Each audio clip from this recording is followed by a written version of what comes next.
I just spoke about a man who had a farm, but then this same man, besides the plants that he planted, besides the fruits and the food, he also had animals.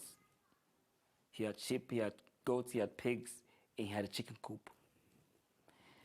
And it was a very vibrant, very lively chicken coop. There were old chickens, there were young chickens, there were female chickens. Life was just going. This chicken coop was like a state on its own. You know, the chicken lived as if they were independent. You know, they were just interdependent with the human population of that farm. Well, every night when they were going to go to bed, the young chickens would be asking the older chickens, "Tell us a story," and they'd be telling stories. And then there was a particular old chicken that looked menacing. He had one eye. He walked with a limp, and it was just his feathers were scratched. And the mother hens would be telling the baby chicks that this guy is bad. He's done this, he's done that, and he was such a legend. Well, there was somebody called Old Crawley with the beamy eyes, and the mothers would use that to terrify the children. And every night these kids would go to bed. If a child wants to misbehave, they tell them, "Old beamy, slimy eyes is going to come," and they would just be like, and the kids will behave. Well, one day, after lights out, the baby chicks went to bed, and a particular chick noticed something shiny in the dark. And he kept looking and looking and didn't know what to do. And he started thinking, is that old beamy, slimy eyes, or that creature that my mommy tells me about? And then he noticed that the thing moved.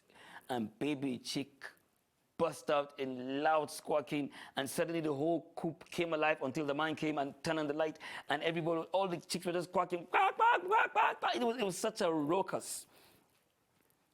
But this man didn't know what the chicks were talking about, but the chicks could communicate.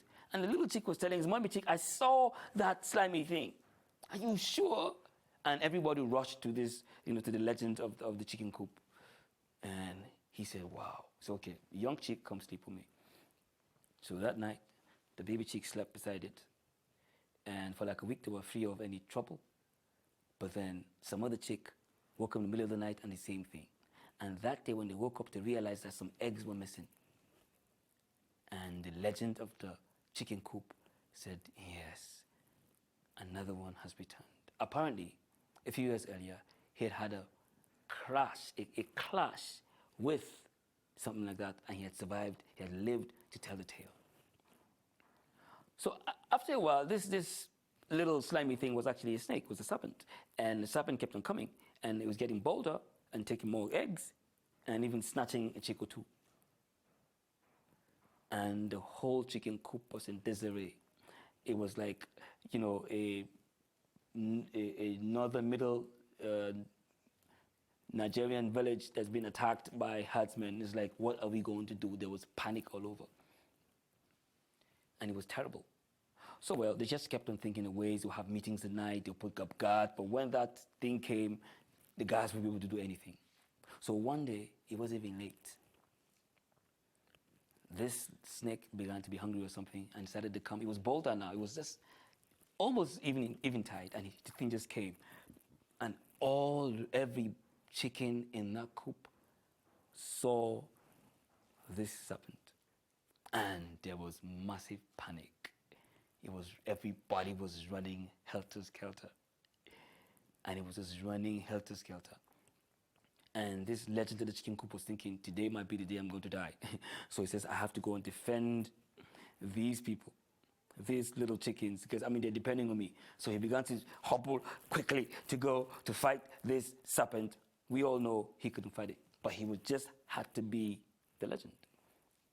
And as he was approaching it, suddenly, out of nowhere,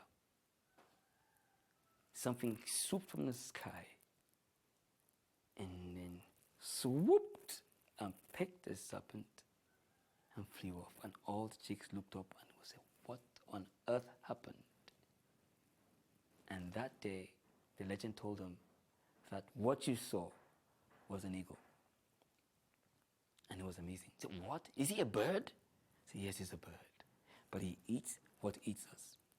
And it was such an amazing situation. They said, wow, what gave this other bird this kind of power?